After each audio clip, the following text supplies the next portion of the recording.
Hello, and welcome back to the Modeling Success in Action podcast. I'm your host, Jessica, and today I am joined by Doug Anderson. Now, Doug goes by DA, and this is a nickname from UVic back in the days in the 70s, and he helps business owners succeed. His company, DA Top Talent, has helped over 500 business owners over the past 35 years. His passion is to provide world-class business advisory services for entrepreneurs and business owners, and he's dedicated to helping people achieve and succeed. Welcome, DA. It's so great to have you on the show. Marvelous to be here, Jessica. Good to see you again. Yeah. We have the pleasure of seeing each other every once in a while because there's a networking group that we both frequent, and that's how we got connected. But the world is a small and weird and wonderful place, and so we both actually happen to live in the same neighborhood of Vancouver. And so I have got Uh-huh. to know DA through one of his signature walk-in talks. So that's a pretty cool way of having networking experience. I find that it's much more connected than even sitting across from each other and having a tea, because we're Mhm. having an experience in life together. So why don't we even just start there? How did you start to Great. integrate that into the practices that you do when it comes to networking coaching? Is it like, how did that happen? Well, one of the entrepreneurs I met early in his career and followed for a long time, was probably dedicated for over a decade, was Steve Jobs. And although there's been books and movies, and not always was he a nice guy, I didn't model my life after him, but I did model a lot of the business acumen he had and the vision he had, which I really loved. I even followed Steve Jobs off to his next venture, NEXT, Next Computers, and was involved as the Western Canadian distributor for that product, which failed miserably and cost us about $1.5 million worth of inventory, but that's a separate subject. Steve said, if you want to be creative and want to talk with the marketing types, go for a walk. If Mhm. you want to sit with the analytics and go over the numbers, sit by the spreadsheet. Go and find the audience and go into their environment where they're most comfortable. And oftentimes, if I'm meeting people for the first time, I love to go for a little walk. And I'm so proud of our little neighborhood, and Mhm. where we have our half duplex is near Pitts Beach, and it's flat. So people with knee problems don't have a big mountain challenge. And meanwhile, we get fresh air and invariably see a little bit of Mother Nature Mhm. along the way. I was walking yesterday, I had a walk and talk, and saw an eagle down at Prospect Point just off the water. And to be 20 feet away from this majestic bird, just sitting there chilling and watching life go by, I think that's a lot better than sitting in a coffee shop over talking somebody who's loud. Yeah, so do I. And I mean, it helps that we have just such a gorgeous place to do that. But, I've gone for little walks in, Mount Pleasant or East Van. You can still make it work in neighborhoods where you don't get these gorgeous sweeping ocean and mountain views. Well, I had a Yeah. chance to go to Laval and be in Quebec and Toronto for 6 weeks last spring. I went for my walk every day, Mhm. oftentimes without company that I can usually gather up in Vancouver to join me. But nevertheless, just going out, meeting the neighbors, who's shoveling snow, how do you say hi to a stranger? And I was rewarded so many times with pleasant comments and welcome to Quebec by the locals. By walking, you put yourself out there to meet karma and to maybe meet a new person. That I love that. Oh, I love that, to meet karma, right? Yeah, it's true. I mean, that's like the thing about trying to create things in your life is you can have a vision, you can have a goal, but like as much as you see it and you're calling it towards you, unless you go and put yourself into the world, unless you get into situations where it might even be possible, like it's never going to happen. I had a client the other day who, they we're working on self-confidence, and he's feeling really confident and settled and good and grounded. And I'm like, okay, cool. What's next? And it's, he wants to go and, start talking to like people that he's finding appealing on, like in life, right? He's like, I'm trying to make a connection. And so I want to start approaching people. But he's hanging out at home and at work, right? He's not going to play. I'm like, so where could you put yourself into that situation? Like, where could it be possible? Could you go to a coffee shop? Could you go to the beach? Could you, go to a nightclub? Who cares, right? But getting yourself into that situation. So, okay, so you Can know I jump on that point yes! just to share a little background with people too? My daughter's been very successful in her area of career, and in Toronto, she says she's never had one unsolicited conversation on the sidewalk. And I thought, well, we are related. You are my daughter and blood daughter, and you've never spoken to a stranger in Toronto, and she just never felt comfortable. She speaks as a career and does group meetings and is very social in sport and other activities, but doesn't speak with strangers. Every time, and 6 times now, I've been to Toronto for 3 to 5 days. My goal is to speak to a stranger in the morning, one at midday, and one in the afternoon. And I've met some extraordinary people. Maybe they're walking the dog and I come up and say hello. Or maybe if I get a spare bench in the Eaton Center and leave it open, somebody will sit down. And on the DA Top Talent page, I actually mentioned the endeavors and pointed out a few of the individuals that I've met along the way. Sometimes they're students, sometimes they're retirees, and sometimes they're business people that I just happen to meet. And I find that, Jessica, so rewarding, and to hear back from others on what they're seeing in this world. That's how I've learned as a business coach, is listening to the best, listening to others, gathering lots of opinions, and then providing information to my clients so they can make their best decision. Yeah, I love that. That's a beautiful thing to model. So I'm gonna ask the question that a lot of people bring up to me. Like now this is a common thing that I hear when we're looking at interacting with people. But I feel like I'm gonna be a burden. Like I feel like I'm gonna be interrupting these people, or like that it's rude to try and insert myself in their life, like and talk to them on the street. So obviously you don't have that, belief or concern. So what's happening for you to let you be able to like just feel at ease approaching these people? What's it like for you? For me, I have to ask permission, and I usually do it in a soft and kind voice and say that I've got a couple of minutes and do you.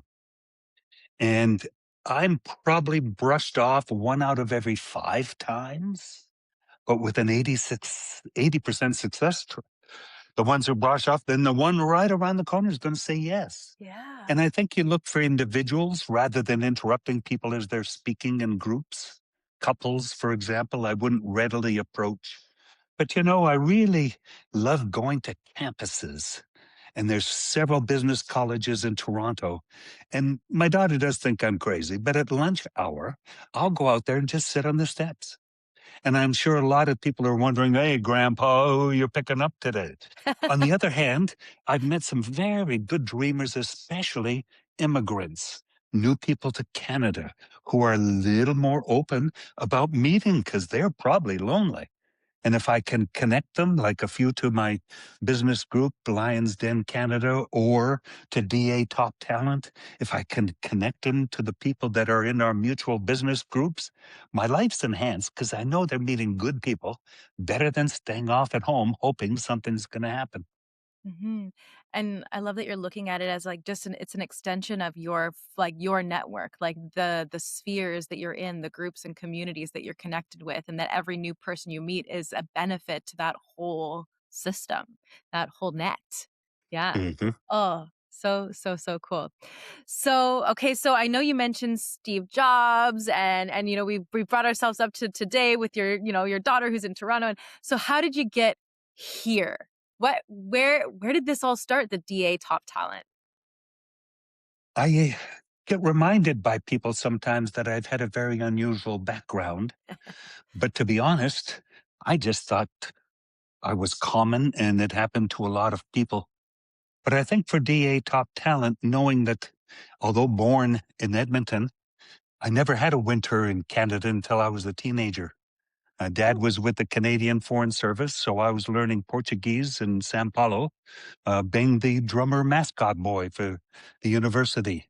Then we spent 2 years in LA, and somebody mentioned the Beach Boys were starting up.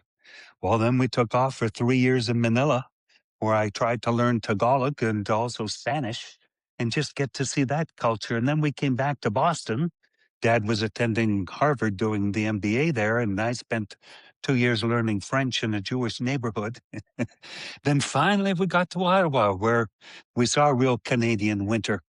And then dad got posted to Seattle. I ended up at UVic. And these various experiences in life put me in contact with heads of state, prime ministers, presidents, kings, and queens.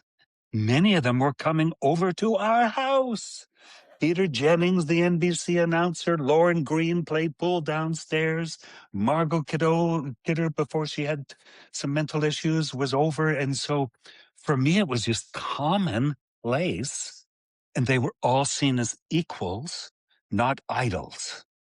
And in interpreting what they were doing, what they did to be successful in others, I got to see behind the kimono, behind the screen, to see there is no Wizard of Oz. They're all people, all with a problem or two themselves, and they're all trying either to do the right thing or not. And now it's up to you to make that decision politically, religiously, or with their own relationships.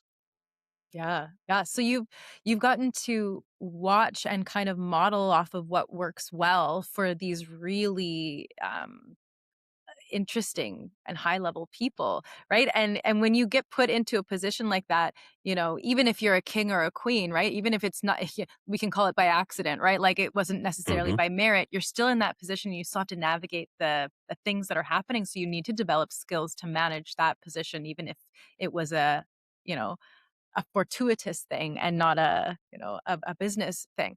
So through meeting all these people, I know you and I have had this conversation before. I mean, as a business coach, right? As somebody who is helping shepherd and develop all these 500 business owners over the past 35 years, you appreciate mentorship. You appreciate that level of having some feedback that's external to yourself. So I'm curious, like, of all of these amazing people, who were your mentors?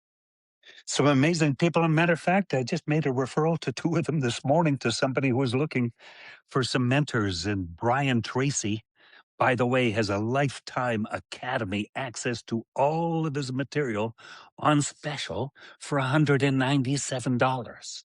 Wow. Now, his single course, the Phoenix, was $1,500, and I bought that for about 25 staff. So this kind of pricing now shows that Brian probably is towards the end of his cycle from money and earnings and speaking. But I would beg any listener who's still with us to look up what happened to the dishwasher in North Vancouver. Once he went to pursue his life, once he went to find his goals and spend 2 years doing research, he came back to do the statement of salespeople that the difference between success and failure in salespeople boiled down to one thing. And once I found that out, I would only hire people with that attribute. The people who didn't have that attribute, or the salespeople that I inherited that didn't have the attribute, most of them failed. And Jessica, it's very simple. It's probably on the back of a fortune cookie somewhere. I like myself. And that powerful statement, if the salesperson genuinely believes this and not just reciting for the sake of pleasing the sales manager, you have somebody now who's probably on equal footing to go and communicate with some of the biggest and best our clients, whether it be Canada Wide Magazine and Honorable Peter Legge or others, or franchises of 50 plus locations, the owner of that franchise, all issues boil down to the values. So that's why it's so important to integrate them. And the mentors, when I set up DA Top Talent, I went to find 12 people who were smarter than me and had expertise that small business owners might use one day. And my criteria is if I ever make a referral, will you give a half hour of your time for free? And that has given me such extraordinary benefits of having the person who writes the business plans for BDC, being able to write them for a DA top talent client for less than a third the price. There's not the overhead, no Mhm. conflict of interest, two separate businesses. What about a US tax expert? With a lot of people from California and technologies and those issues, I don't want to learn the tax code, nor do I want to be out, but I've got somebody who's a specialist in that area. What about in commercial real estate? What about some of these areas of business planning, project planning that need to be done in detail? I've looked for years to find them and found 12 excellent people who also get along, but have big insights. One's written 6 books on marketing on Amazon. So I don't do that. I know who they are, and I can ask them for some time, and then magic things happen when you connect somebody who's certified in Google with their analytics and can give away, like we did yesterday, to the organ donation system in Wales, $10,000 per month of Google AdWords advertising in exchange for a $200 a month admin fee. The donation group is thrilled. My customer of 15 years is delighted, and I get to chaperone two people who are doing good things for one another. Such an amazing experience. And I've only gotten to where I am because of mentors, because the people I've met, whether it started with my parents, in some cases we didn't always take the mentorship. I was a rebellious teen, but I learned from that to raise a child myself. Yeah. And then Yeah. getting to Brian Tracy and Tom Hopkins and Michael Gerber. Those are three that I would ask any business owner to Google and find out a little bit about because they all three made my life better. I love it.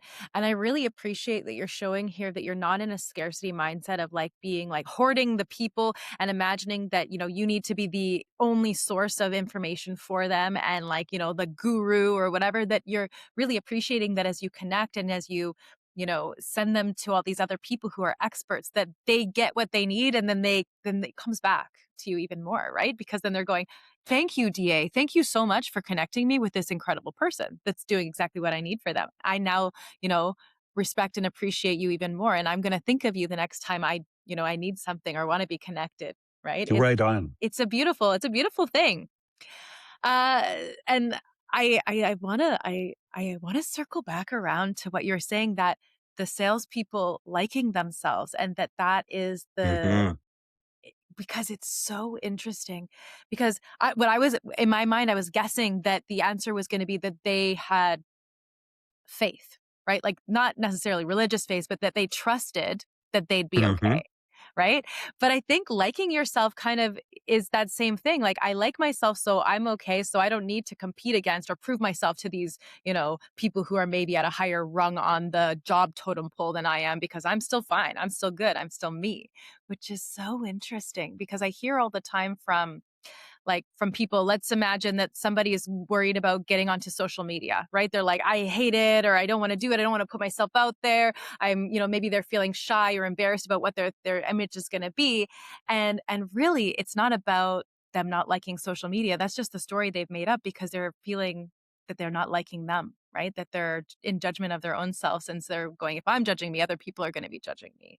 And I can't bear that scrutiny. So liking yourself, that's a And I think as humans, this is yeah. the area of specialty, by the way, for my daughter, is as a psychiatrist, talking to people who are suffering from mental health.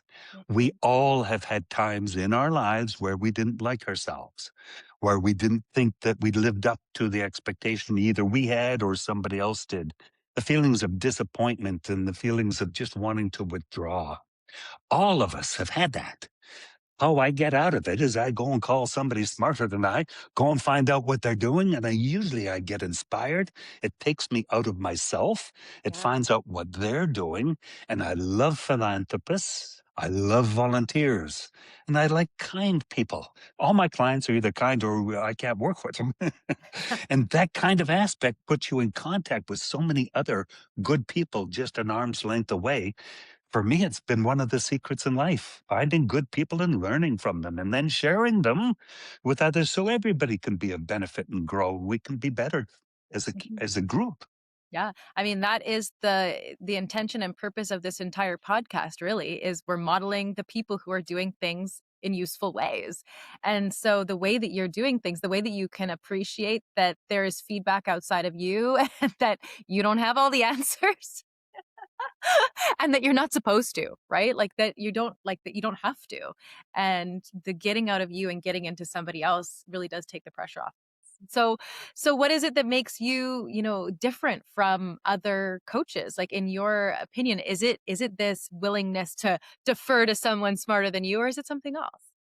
Is another combination, and it's also a criteria for screening potential clients for DA top talent. I used to, in the early days, be anxious for anybody who needed coaching. And then later, my mentor said, we don't chase those who want to go back down the valley and watch TV and sit in their little cabins.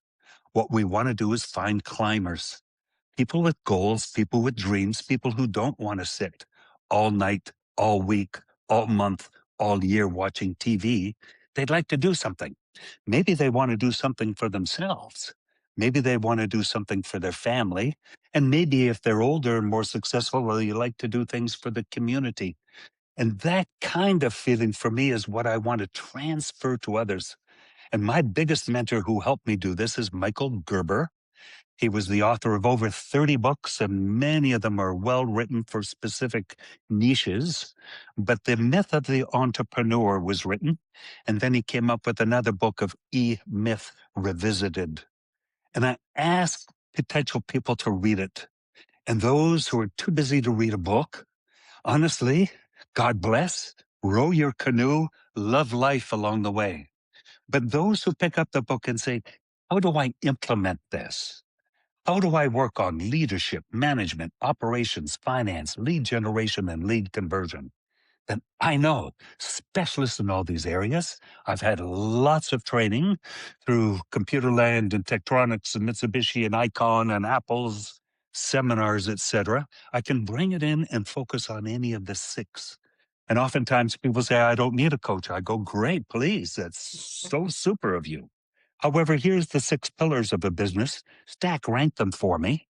And usually what I find, three are done well, confidence building, success. Two are mediocre, some delegation and maybe a good VP. And the last one, they don't know or haven't done well. And that's where I want to go and focus and find the experts to help them do that one element of their business better. Michael Gerber, I helped set up his farewell lunch when he turned 75 at the Four Seasons before they tore it down and changed the name. He's a remarkable character, cantankerous, expletive releasing, however brilliant. And I've met a lot of the people in the E-Myth Revisited. And it's that I've dedicated my life. I don't feel I need to read the book. I need to encourage people who have consulted with 80,000 business owners, who's a very smart fellow. And now I come along to help implement, identify, implement, assess, hold accountable, and let's get going with the beautiful life we have. But let's be a little more efficient and effective with our time. Mhm. I love that you have them jump through that little hoop because really, if you don't have time to read the book and you can't follow through on one task, what's good when you give them a 20-point business plan, what a waste of your time, right? Because they're just not going to follow through on it. And And I tell them it's going to save them yeah, 6 months of coaching. yeah, I yeah. mean, this little book you borrow down at the library is going to save you a few $100. So let's get going here. Yeah, yeah, like thousands of dollars and so much time. It's a really cool little hoop jumping exercise that you do. Yeah, I have some hoops of my own for my clients before I take them on as well. It's Yeah, just to see who does truly want to play and who's been told by mom or dad to go and play. And I always exactly. like the ones who turned out and say, hey, we're running late for dinner. Let's get it, play again. Yeah, As opposed to, I got to go. Duh, duh, duh, duh." mhm, yeah. Well, you gotta We've all want it. felt that way, but I don't want to hang around people like that. Right? Yeah. And as like as a coach, as a mentor, a bunch of what you're doing is that accountability piece, right? You plan with them, but then you're that touchstone, you're that accountability. And you don't want to be holding someone accountable who doesn't want to be held accountable, right? And it just becomes like this resentment cycle. you know? In my early days, I Yeah. tried, Yeah. but you can't. And Yeah. somebody said, 1-800 got junk. I used to take DA top talent clients through the business when they did what's called the junction tour to go and examine all six aspects of the business. Mhm. By the way, Brian Scudamore is a huge student of Michael Gerber. But anyway, the 1-800 got junk when I went into their call center and saw 40 people frantically making calls, booking, picking up garbage. I said, I don't think I could last a half shift in this room. Why is everybody so excited? Things were going, noises were going, bells were going, they had a chalkboard going. And I said, how do you motivate people to do this job that I would consider very tedious and repetitive? And the answer came back, we don't motivate. We only hire those who are. Motivated. I love that. And in the call center, there were Olympians, Paralympians, track and field supports, masters, all sorts of people that other goals with their time, but they had 3 or 4 hours and they needed to make money. Get in that call center, they were doing over $100,000 of commissions a week. It was a $120 million business. That call center was quite active because people could come in, do their shift, achieve their goals, make their money, and do the workouts in the morning and workouts in the evening that they needed to do for their sport. Became quite interesting to know that hiring motivated people is the secret. Don't hire the friends, don't hire the first one that shows up. Interview. Find out what really turns them on. And those Yeah. who are keen and have goals in their life, put them on your team because they're Mhm. going to make you better. Yeah, the people that actually want it versus the people that, like, are going, "I don't have to do this, but you're gonna make me." Yeah. Yeah. Okay, so, I mean, this has been such an awesome conversation. As much as I hate to wrap it up, I think that's the time. So, is there any last, thoughts or pieces of wisdom or an action step that people that are listening right now could take to start modeling you right away? Well, I appreciate it. And I'd like to share and offer any listener who wants to take the time for a 30-minute walk and talk anytime they want at Kids Beach. And you'll find me only on LinkedIn or Facebook under DA Top Talent. I have taken down my website. I'm no longer on Yelp and then of these other pages. I'm really only interested in referred clients as opposed to the general public because it's very hard to try and help everybody. But at this stage, if any of your listeners, Jessica, anybody related to you at all, would ever like to have a chance to compare notes, talk about EMIT, talk about sport, talk about life, talk about meeting strangers and doing it in an effective way, I would love to be of help. I want to share my knowledge with anybody who's listening to your side. And thank you for what you do. You bring such a positive energy to the group. My only regret from today is that we don't do it in person because I miss my Jessica Taylor hug. You are super. And Well, thank you for everything that you do for everybody. I'll give you 2 next time. Yeah. Okay. Thank you so much for joining me, DA. And I hope everybody who listens takes him up on that offer. Come enjoy the gorgeous views of Kitsilano Beach and the amazing and incredible insights of DA. So thank you so much for joining me and thanks for listening. Have a wonderful day. My pleasure. See you, Jessica.